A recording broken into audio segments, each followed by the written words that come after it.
大家好，我是对一切都充满好奇的阿远。我们现在获取能源的主要方式还是化石燃料，加上一些可再生能源，包括太阳能和风能。另外还有一部分能源由核裂变和电站提供。化石燃料和核裂变的材料由终将耗尽，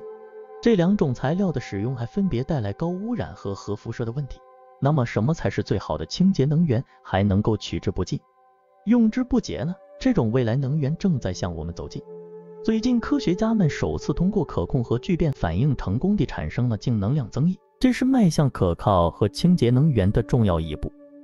有望有一天结束人类对化石燃料的依赖。那么今天我们就来讨论一下可控核聚变。那么什么是核聚变呢？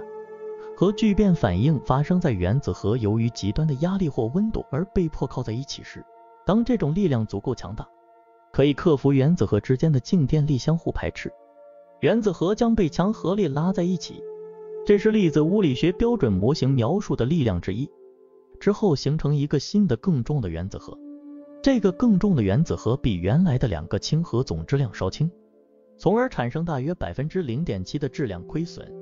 根据爱因斯坦的质能方程，这部分亏损的质量会转化成大量能量，从而可以被人类利用。核聚变早在几十年前就已经实现，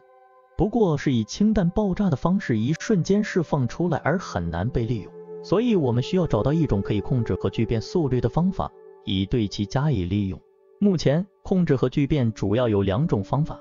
磁约束和惯性约束。磁约束涉及使用强大的磁场来控制聚变反应，反应的燃料通常是由氘、和氚、氢的同位素组成的等离子体，被加热到1亿摄氏度以创建高能态，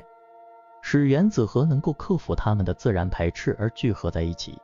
然后由强大的超导磁体产生的磁场将等离子体限制在一定范围内，磁力线被设计成一个被称为托卡马克的环形约束区域，或者说是甜甜圈形状。托卡马克的设计目的是保持等离子体的稳定性，并防止其与反应堆壁接触，因为这会使其冷却并结束反应。目前运行的最先进的磁约束聚变反应堆是 ITER 国际热核实验反应堆项目，这是35个国家之间的合作项目，正在法国建造。ITER 的设计旨在证明核聚变能源作为一种清洁和可持续的能源来源的可行性。磁约束方法有很多优点，例如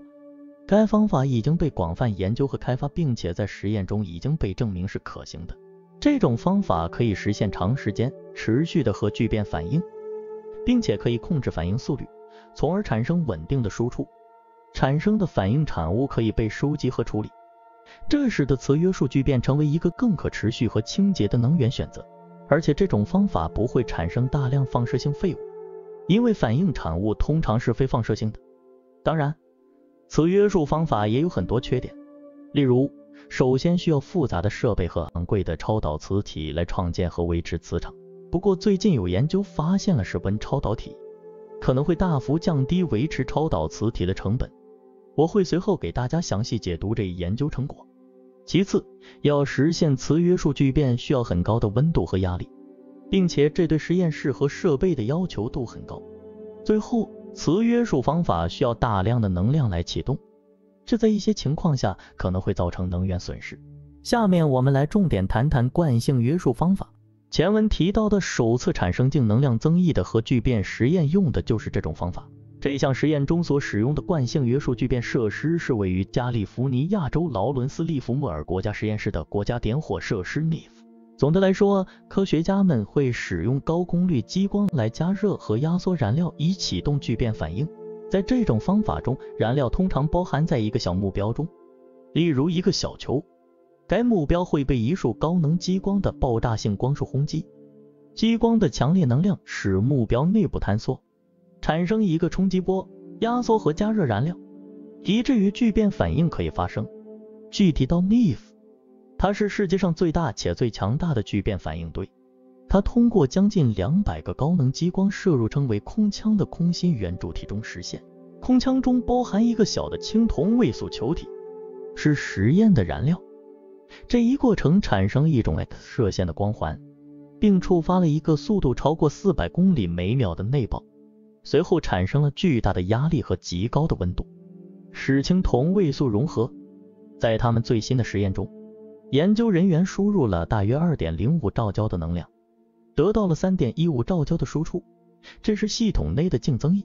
但是他们必须将300兆焦的能量输入激光器才能产生初始脉冲，不过实际只有 2.05 兆焦到达了空腔，所以这个数字仍然远低于持续产生电力所需的能量。虽然结果令人鼓舞，但我们离看到第一座核聚变发电厂还有很长的路要走。通过以上信息，我们发现惯性约束方法有很多优点，例如可以更快地实现核聚变反应，因为反应需要的温度和压力可以在非常短的时间内被实现。这种方法通常会使用较小的设备，使其更加紧凑，这对于实际应用来说是非常有吸引力的。而且惯性约束聚变使用的反应物料较少，因此在原材料获取方面具有优势。同时惯性约束方法也有很多缺点，例如首先需要高功率的激光器来提供能量，这在实际应用中可能会导致成本较高。另外需要高度精确的测量和控制来确保聚变反应能够成功进行。最后这种方法只能持续进行很短的时间，因此对于长时间的能源需求来说，它不是一个理想的选择。尽管如此，实验室内实现聚变点火和能量净增益是人类迄今为止解决的最重要的科学挑战之一。实现这个目标是一个非凡的成就，展示了核聚变作为一种可靠和清洁的能源来源的潜力。总之，可控核聚变虽然仍然存在挑战，但这个成就是朝着实现可靠和清洁的能源来源迈出的重要一步。但愿这种能源有一天可以结束人类对化石燃料和核裂变核电站的依赖。好了，今天就讲到这里了。